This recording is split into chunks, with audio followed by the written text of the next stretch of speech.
Hello dear viewers, welcome back to my YouTube channel.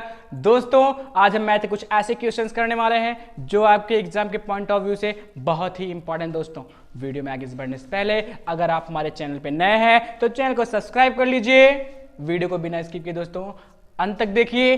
अगर video अच्छी लगी दोस्तों तो लाइक करिए, कमेंट करिए और शेयर कर दीजिए, जिससे कि वे बच्चे जो इस बार बोर्ड की परीक्षा में अपियर करने वाले हैं वो अपनी परीक्षा की अच्छी तैयारी कर सके और अच्छे मार्क्स स्कोर कर सके। दोस्तों, हेलो दोस्तों, कैसे हो आप सब? आशा करो तो आप सब अच्छे होंगे। चलिए स्टार्ट करें दोस्तों। आई होप आप लोग नोट्स लेके बैठे होंगे। चलिए देखते हैं दोस्तों, हमारे इस सीरीज के इस वीडियो का पहला प्रश्न है कि हंसों के एक समूह में से हंसों की कुल संख्या के वर्गमूल के 7/2 गुना हंस एक तालाब के किनारे खेल रहे हैं।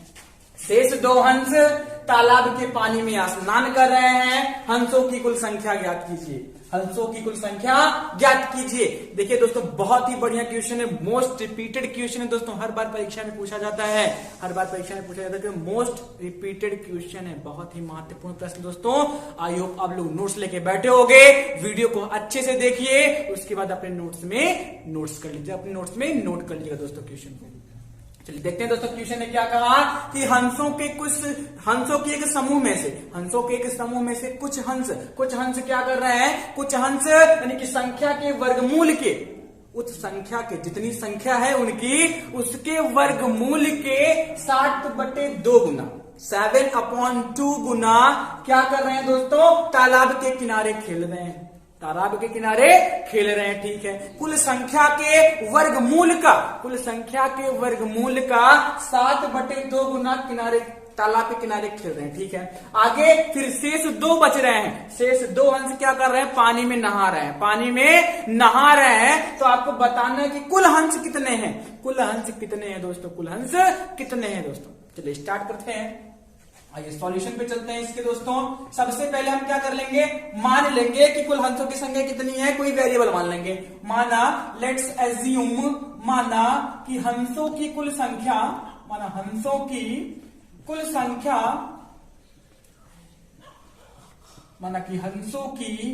संख्या यक्स है। मान लिया दोस्तों कि हंसों की जो कुल संख्या है वो कितनी है? यक्स है। ठीक है, ओके। सबसे पहले जब तक हमें कुल संख्या नहीं पता चलेगी तब तक उसका वर्गमूल नहीं कर पाएंगे और उसका 7/2 गुना नहीं लिख पाएंगे दोस्तों। हमने क्या किया कि माना हंसों की कुल संख्या कितनी है? यक्स है। अब आगे जब बढ़ेंगे तो कुल संख्या के वर्गमूल के प्रश्नानुसार दोस्तों,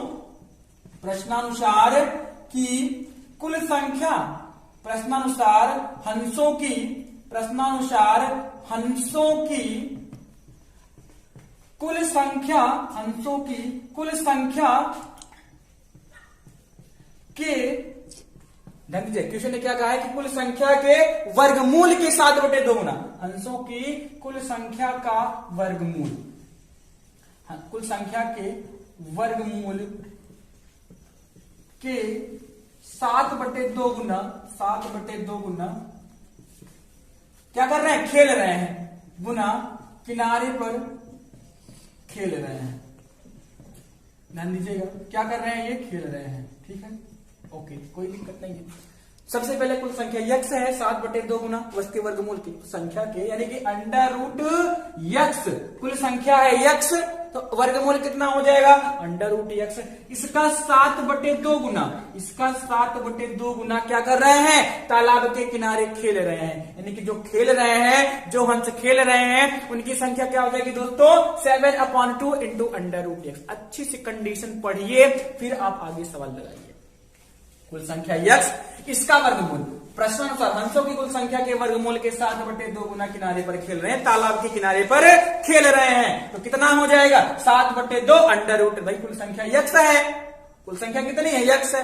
तो इसका स्क्वायर रूट यानी कि वर्गमूल कितना हो जाएगा? √x। भाई कुल संख्या का √x हो गया। ओके, ठीक है। अब कितना गुना? 7/2 गुना। ये क्या कर रहे हैं? ये किनारे पर खेल रहे हैं, यानी खेलने वाले हंसों की कुल संख्या कितनी हो जाएगी दोस्तों? खेलने वाले लिख लेंगे ऐसे साफ साफ, तब खेलने वाले हंसों की कुल संख्या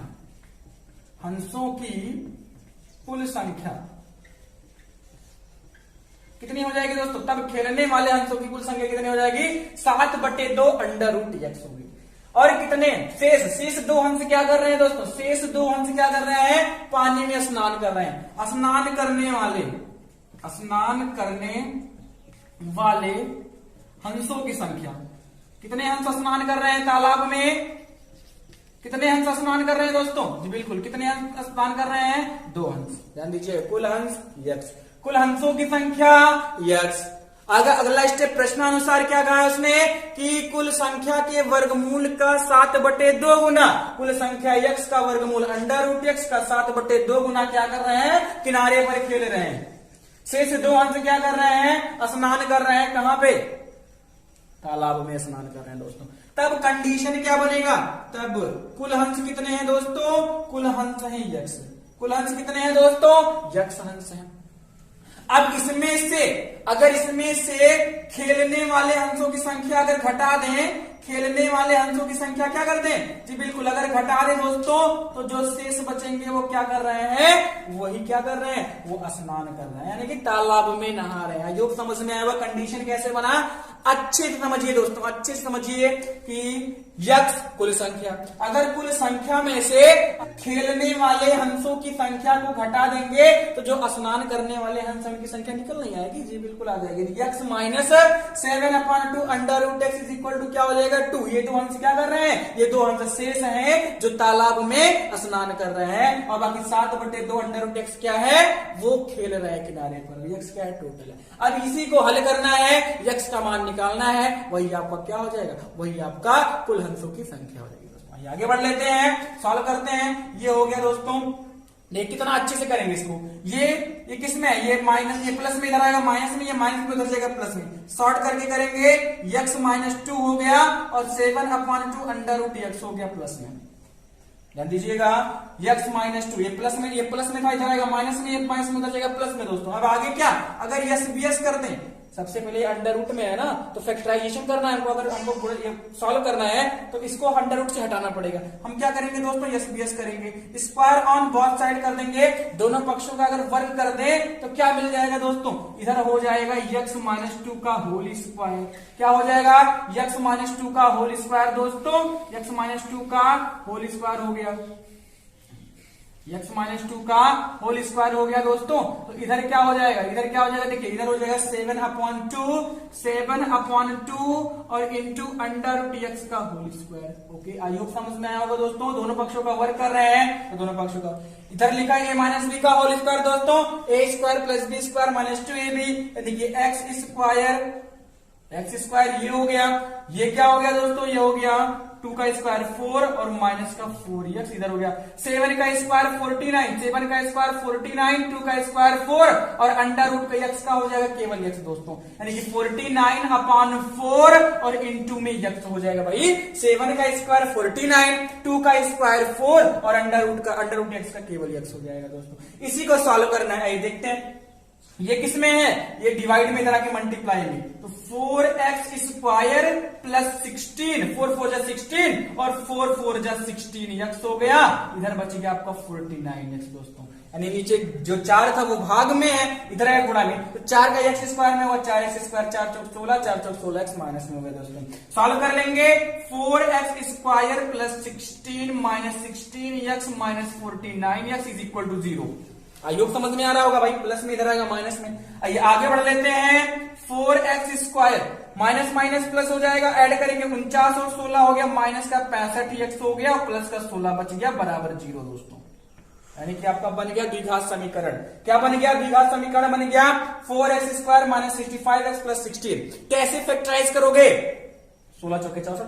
मैं आपको तरीका बताता हूं कि c का द्विघात समीकरण का व्यापक रूप ax square plus bx plus c बराबर 0। ax square plus bx plus c बराबर 0 होता है दोस्तों। फैक्टराइज करने के लिए c का a में गुणा करेंगे, 16 चौके 64, यहाँ पे प्लस है, अगर यहाँ पे प्लस है तो जोड़ करके और माइनस है तो घटा करके, 16 चौके 64, यानी कि 65 को ऐसे दो भागों में तोड़िए, b को ऐसे दो भागों में तोड़िए कि गुणा करने पे 64 आ जाए और जोड़ने पे 65 आ जाए दोस्तों। आई होप आप लोग कर चुके होंगे दोस्तों।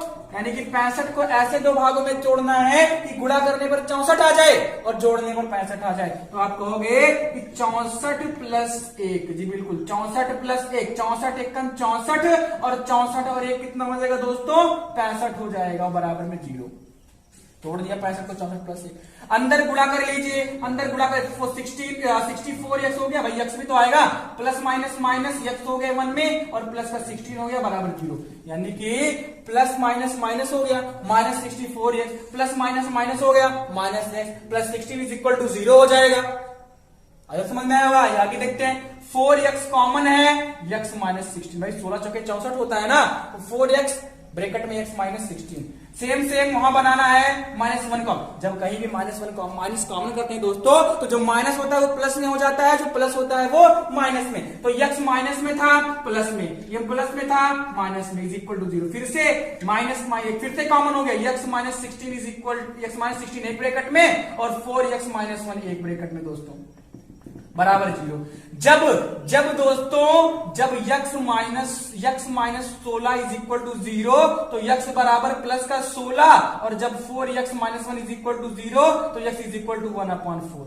अब अंशों की संख्या दोस्तों, अंशों की संख्या बटे में तो हो नहीं सकती, तो x बराबर क्या हो जाएगा 16, यानी कि कुल अंशों की संख्या इस प्रश्न में कुल अंशों की संख्या कितनी हो जाएगी 16 हो जाएगी दोस्तों। अंशों की कुल संख्या 16, अंशों की कुल संख्या कितनी होगी दोस्तों 16 हो जाएगी। आइए मैं आपको क्रॉस चेक करवा देता हूं, क्रॉस चेक करवा देता हूं दोस्तों। कंडीशन क्या बना था, x माइनस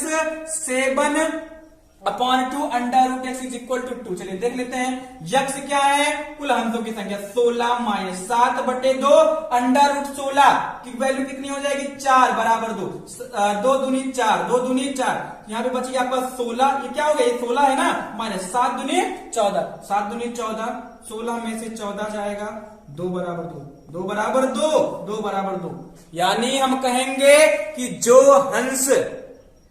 हंस किनारे पर खेल रहे थे उनकी संख्या कितनी है दोस्तों 14 है। उनकी संख्या कितनी है दोस्तों 14 है, यानी कि 14 हंस जो है दोस्तों, जो 14 हंस है अंडर रूट 16 का कितना 4 निकल के गया भाई, 2 2 जा 4, 7 दूनी 14, यानी किनारे पर खेलने वाले हंसों की संख्या 14 है। कुल अंश कितने हैं 16, तो शेष अंश कितने बचे 2 हंस, जो कि क्या कर रहे थे स्नान कर रहे थे दोस्तों, 2 हंस पानी में स्नान कर रहे थे, 14 हंस किनारे पर खेल रहे थे और कुल हंसों की संख्या कितनी है 16 है दोस्तों। आई होप आपको पूरा क्वेश्चन समझ में आया होगा, नोट कर लीजिए दोस्तों। चलिए देखते हैं दोस्तों, हमारा दूसरा प्रश्न है, संलग्न चित्र में DE समांतर है BC और AD/DB इज इक्वल टू 2/3 है, तो यदि AE बराबर 3.7 सेंटीमीटर तो EC ज्ञात कीजिए। तो EC ज्ञात कीजिए दोस्तों ट्राइंगल से, त्रिभुज से, चैप्टर 6 से आपका क्वेश्चन लिया गया है।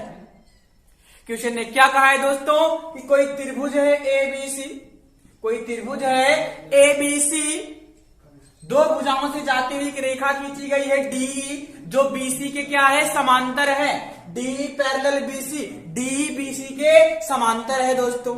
और कहा गया है कि AD और DB का अनुपात, AD और DB का अनुपात कितना है दोस्तों 2:3 है, 2/3 है। यदि AE कितना हो, ये जो साइड AE है दोस्तों वो कितना हो 3.7 सेंटीमीटर हो, तो आपको EC ज्ञात करना है, ये साइड, ये जो EC पार्ट है आपको ये ज्ञात करना है दोस्तों। आई होप आपको क्वेश्चन समझ में आ गया होगा। चलिए आगे बढ़ते हैं दोस्तों, आइए हल करते हैं, सॉल्यूशन की तरफ चलते हैं। इसके क्या दिया है दोस्तों, दिया है कि DE पैरेलल है BC के, DE पैरेलल है BC के, AD और DB का रेशियो, AD और DB का रेशियो कितना दिया है दोस्तों 2:3 दिया गया है भाई। AD और DB का रेशियो कितना दिया है 2:3, 2/3 है। AE कितना दिया है, जितनी सारी चीजें दी गई हैं दोस्तों सबसे पहले हम उसको नोट डाउन कर लेंगे, 3.7 सेंटीमीटर दिया है। EC आपको फाइंड करना है, EC आपको फाइंड करना है दोस्तों।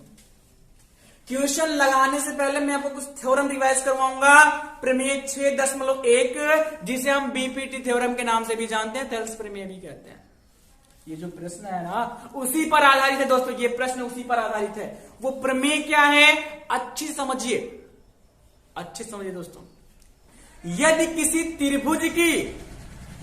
त्रिभुज की एक भुजा के समांतर जाने वाली रेखा, कोई त्रिभुज है और एक रेखा वह त्रिभुज की किसी एक भुजा के समांतर जा रही है और अन्य दो भुजाओं को अलग अलग बिंदुओं पर प्रतिच्छेद करती है, तो इस रेखा के द्वारा वो भुजाएं एक ही अनुपात में बट जाती हैं, समान अनुपात में बट जाती है दोस्तों। यानी सीधा सीधा आप कहोगे कि किसी त्रिभुज की एक भुजा के समांतर जाने वाली रेखा तथा शेष तथा अन्य दो भुजाओं को अलग अलग बिंदुओं पर प्रतिच्छेद करने वाली रेखा शेष दो भुजाओं को एक ही अनुपात में विभाजित करती है, समान अनुपात में विभाजित करती है दोस्तों। आइए समझ में आया होगा, एक बार फिर सुनिएगा। किसी त्रिभुज की एक भुजा के समांतर तथा अन्य दो भुजाओं को अलग अलग बिंदुओं पर प्रतिच्छेद करके जाने वाली रेखा उन दोनों भुजाओं को एक ही अनुपात में बांटती है, समान अनुपात में बांटती है। यही आपका बीपीटी थ्योरम है, बेसिक प्रोपोर्शनैलिटी थ्योरम दोस्तों, आधारभूत समानुपातिक प्रमेय, जिसे हम थेल्स प्रमेय के नाम से भी जानते हैं। यानी हम कहेंगे तब क्या हो गया, तब AD upon DB is equal to AE upon EC हो जाएगा प्रमेय से। AD upon DB is equal to AE upon EC हो जाएगा थ्योरम से दोस्तों। मैं थ्योरम लिख दे रहा हूं, अच्छे से समझ लीजिए। प्रमेय 6.1, प्रमेय 6.1 से दोस्तों किसी त्रिभुज की एक भुजा के किसी त्रिभुज की प्रमेय दिमाग में बिठा लीजिए, अपने नोट्स में इसको नोट डाउन कर लीजिएगा। किसी त्रिभुज की एक भुजा के समांतर तथा अन्य दो भुजाओं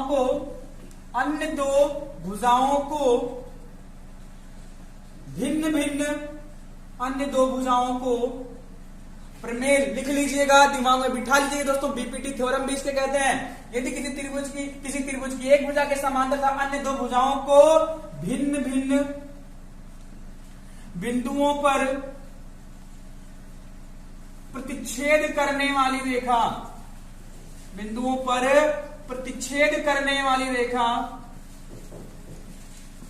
प्रतिच्छेद का मतलब काटने वाली, प्रतिच्छेद करने वाली रेखा दोनों भुजाओं को समान अनुपात में, एक ही अनुपात में, समानुपात में विभाजित करती है। आयु आपको समझ में आ रहा होगा, नोट कर लीजिएगा दोस्तों, अच्छे से याद कर लीजिएगा। इस पर मैंने वीडियो बना रखी है दोस्तों, डिस्क्रिप्शन में लिंक डाल दूंगा इस थ्योरम पे, इस बीपीटी थ्योरम पे दोस्तों, बीपी थ्योरम पे आधारभूत समानुपातिक प्रमेय पर मैंने वीडियो बना रखी है, डिस्क्रिप्शन में लिंक डाल दूंगा, उसे जाके आप अच्छे से देख लीजिएगा और समझ लीजिएगा दोस्तों। प्रमेय क्या है, किसी त्रिभुज की एक भुजा के समांतर अन्य दो भुजाओं को अलग अलग बिंदुओं पर, भिन्न भिन्न बिंदुओं पर प्रतिच्छेद करने वाली रेखा उन दोनों भुजाओं को एक ही अनुपात में बांटती है, समानुपात में बांटती है दोस्तों, समानुपात में बांटती है, समान अनुपात में विभाजित करती है। अतः क्या हो जाएगा मेरे दोस्तों, AD बटे DB बराबर AE बटे EC, AD बटे DB बराबर AE बटे EC। तो जब AD बटे DB 2/3, AD और DB का रेशियो 2:3 है, तो AE और EC का रेशियो कितना हो जाएगा मेरे दोस्तों, 2:3 वो भी हो जाएगा। यानी अगर ये 2:3 के अनुपात में है तो AE और EC भी 2:3 के अनुपात में हो जाएंगी दोस्तों। आइए समझ में आया होगा दोस्तों। आइए आगे बढ़ते हैं दोस्तों। अब देखिए AE कितना है, 2 रेशियो है, AE कितना है, 2 अनुपात है, EC कितना है, 3 अनुपात है दोस्तों। आइए देखते हैं। अब AE कितना दिया है, 3.7। AE कितना दिया है दोस्तों, 3.7, यानी कि 2 रेशियो की वैल्यू दी गई है कितनी, देखिए दोस्तों, 2 रेशियो की वैल्यू कितनी दी गई है? 3.7 सेंटीमीटर। ध्यान दीजिएगा, ए कितना है भाई? 3.7 है। इस कितना रेशियो है ये जी बिल्कुल 2 रेशियो है। 2 रेशियो इज इक्वल टू 3.7। अगर 1 रेशियो की बात कर ले दोस्तों, अगर 1 रेशियो की बात कर ले तो 3.7/2 हो जाएगा। कितना हो जाएगा दोस्तों? 3.7/2 हो जाएगा। 1 रेशियो की वैल्यू कितनी हो गई? 3.7/2। बट आपको क्या फाइंड करना है? आपको ईसी पता करना है दोस्तों।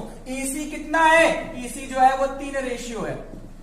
ईसी कितना है दोस्तों? वो 3 रेशियो है। ईसी कितना है? 3 रेशियो। भाई जब एडी और डीबी 2:3 है तो एई और ईसी कितना है? ये भी 2:3 होगा, क्योंकि प्रमेय हमारा कहता है, आधारभूत समानुपातिक प्रमेय कहता है कि एक त्रिभुज की किसी एक भुजा के समांतर, किसी त्रिभुज की एक भुजा के समांतर तथा अन्य 2 भुजाओं को अलग अलग बिंदुओं को प्रतिच्छेद करने वाली रेखा त्रिभुज की उन दोनों भुजाओं को एक ही अनुपात में डिवाइड करती है, सेम रेशियो में डिवाइड करती है दोस्तों। ईसी कितना है? जी बिल्कुल, ईसी कितना है? वो 3 रेशियो है। एक रेशियो की वैल्यू कितनी आई है? 3.7/2। एक रेशियो की वैल्यू कितनी आई है? 3.7/2। ध्यान दीजिएगा, 2 रेशियो की वैल्यू 3.7, 1 रेशियो की वैल्यू 3.7/2।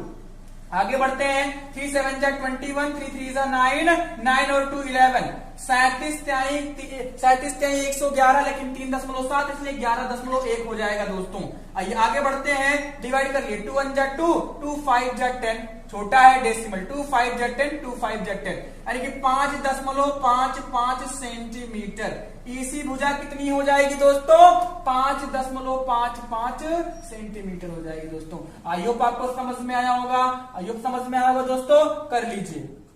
चलिए देखते हैं दोस्तों, हमारा तीसरा प्रश्न है, यदि sine theta is equal to 1/√2 हो तो 3 sin square theta minus 4 sin cube theta into cos theta का मान ज्ञात कीजिए। दोस्तों क्वेश्चन ने क्या कहा है कि sine theta is equal to 1/√2 हो तो 3 sin square theta minus 4 sin cube theta dot या फिर इंटू कॉस थीटा का मान ज्ञात करना है। दोस्तों आप कहोगे सर बहुत हार्ड है, बहुत बड़ी वैल्यू फाइंड करनी है। जी बिल्कुल नहीं, आपके मैथ में सबसे आसान चैप्टर त्रिकोणमिति अर्थात ट्रिग्नोमेट्री होता है। बस आपका डर जो होता है ट्रिग्नोमेट्री को लेके, वो सवाल को हार्ड बना देता है, वो क्वेश्चन को हार्ड बना देता है। ट्रिग्नोमेट्री आपका बहुत इजी चैप्टर है, आप अच्छे से कर सकते हो। अपना प्रेजेंस ऑफ माइंड लगा के आप क्वेश्चन को अच्छे से कर सकते हो। आपका डर जो है ट्रिग्नोमेट्री को लेके, वो क्वेश्चन को हार्ड बनाता है। दोस्तों क्वेश्चन बहुत हार्ड नहीं है, बहुत इजी लेवल का क्वेश्चन है, बहुत इजी लेवल का क्वेश्चन, तो मोस्ट रिपीटेड क्वेश्चन है। आपके एग्जाम में 100% आ सकता है। आपके एग्जाम में दोस्तों 100% आ सकता है, अच्छे से करेंगे। चलिए देखते हैं दोस्तों दिया क्या है, सॉल्यूशन तरफ बढ़ते हैं। Sine theta is equal to 1/√2 दिया है। Sine theta is equal to 1/√2 दिया है दोस्तों। किसकी वैल्यू आपसे पूछ रहा है कि 3 sin square theta minus 4 sin cube theta, 3 sin square theta minus 4 sin cube theta into cos theta. इसकी वैल्यू आपसे पूछ रहा है दोस्तों, इसकी वैल्यू आपसे पूछ रहा है। आप कहोगे सर कि 3 sin square theta minus 4 sin cube theta dot cos theta into cos theta में कॉस थीटा की वैल्यू आपको नहीं पता। भाई साइन को रख सकते हैं 1/√2, स्क्वायर कर देंगे, क्यूब कर देंगे। कॉस का आधार निकालना पड़ेगा, कॉस बराबर आधार बटे कर्ण होता है। साइन थीटा बराबर लंब बटे कर्ण, तो क्या पाइथागोरस लगा दे जिससे कि हमको आधार पता चल जाए? जी बिल्कुल नहीं, बहुत बड़ी प्रोसेस नहीं करनी है, इजी लेवल का क्वेश्चन है, बहुत अच्छे से करेंगे दोस्तों। बहुत ज्यादा दिमाग बहुत हार्ड नहीं है, मैं बताऊं ना, डर आपका डर ट्रिग्नोमेट्री को हार्ड बना देता है। दोस्तों आप अच्छे से करो, पेशियंस बना के करो, एक एक क्वेश्चन आपका बहुत आराम से हो जाएगा। साइन थीटा बराबर √2 दिया है, कितने की वैल्यू है साइन के रिस्पेक्ट में? ये साइन 45 की वैल्यू है। कितने की वैल्यू है दोस्तों? साइन 45 की वैल्यू है। Sine theta is equal to sine 45 हो गया। थीटा की वैल्यू कितनी आ जाएगी दोस्तों? थीटा की वैल्यू कितनी आ जाएगी? जी बिल्कुल 45 आ जाएगी। थीटा की वैल्यू कितनी आ जाएगी? 45। थीटा की वैल्यू कितनी आ जाएगी दोस्तों? 45। साइन थीटा बराबर 1/√2, थीटा की वैल्यू 45 आ गई। आइए क्या कॉमन है इसमें? जी बिल्कुल साइन स्क्वायर थीटा कॉमन है। साइन स्क्वायर थीटा कॉमन है, क्या बचेगा? 3, यहां बचेगा 3 माइनस 4 साइन थीटा और कॉस थीटा बच जाएगा। 3 साइन स्क्वायर थीटा कॉमन था, ब्रैकेट में बचेगा 3 minus 4 sine theta cos theta. आ जाइए, साइन थीटा की वैल्यू 45 आई है तो साइन 45 रख देंगे, उसके बाद होल स्क्वायर कर देंगे। भाई होल स्क्वायर था। उसके बाद अगले ब्रैकेट में क्या करेंगे दोस्तों? -3 और ब्रैकेट में 3 -4 साइन 45 रख दीजिए और कॉस 45, भाई थीटा की वैल्यू 45 आई है ना, तो साइन 45 इंटू कॉस 45 हो गया, ब्रैकेट क्लोज कर दीजिए। आगे बढ़ लीजिए, साइन 45 की वैल्यू 1/√2 का स्क्वायर, अगले ब्रैकेट में 3 -4 साइन 45 1/√2 दोस्तों, कॉस 45 उसकी वैल्यू 1/√2, 45 के रिस्पेक्ट में साइन और कॉस आपस में सेम होते हैं दोस्तों। आइए आगे बढ़ लीजिए, 1/√2 का स्क्वायर कितना हो जाएगा दोस्तों, 1/2 हो जाएगा, भाई 1/√2 का स्क्वायर √2 का 2 ही हो जाएगा। ब्रैकेट में क्या बचा है, 3 -4 √2 इंटू √2 क्या हो गया, 1/2, √4 होगा, √4 का मतलब 2, 2 2 4 हो गया दोस्तों, 2 2 4 हो गया, 1/2, 3 -2, 3 में से 2 जाएगा, 1 बचेगा, 1/2 इंटू 1 इज इक्वल टू 1/2। कितना इजी लेवल में आगे देखिए, कितना आसानी तरीके से आ गया, यानी कि पूरे की value 3 sine square theta -4 sine cube theta into cos theta की वैल्यू कितनी हो जाएगी, 1/2 हो जाएगी दोस्तों, 1/2 हो जाएगी। ऐसे क्वेश्चंस को आप थीटा का मान निकालने के बाद ही करोगे। ओके, कोई दिक्कत, आई होप आपको समझ में आया होगा, नोट कर लीजिए। Thank you very much.